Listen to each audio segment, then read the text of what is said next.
Welcome to Luca is a Billionaire, where the only thing I invest in is your answers. In this video, I will explain how to make delicious fried rice. First, let's talk about the essentials.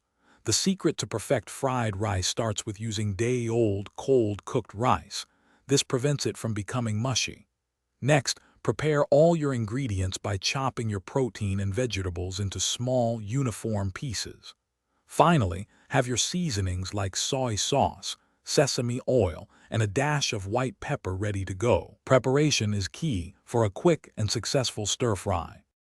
Now let's master the stir-fry technique.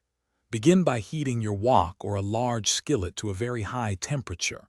This is crucial for that authentic fried rice flavor. Add 1 to 2 tablespoons of a high smoke point oil, such as vegetable or canola oil. Once the oil is shimmering, quickly stir-fry your aromatics, like minced garlic and ginger, for about 30 seconds until they become wonderfully fragrant.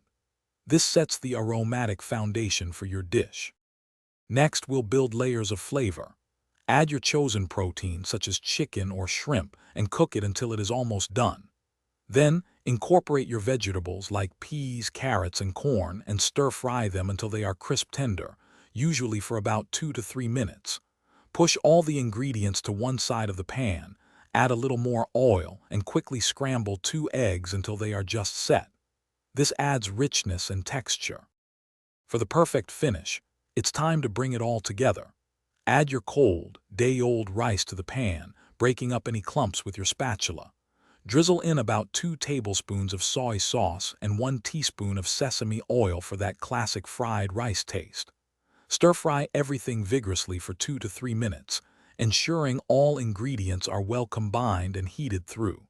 Serve immediately and enjoy your homemade, flavorful fried rice. Thanks for watching and please subscribe. It's the best investment you'll ever make.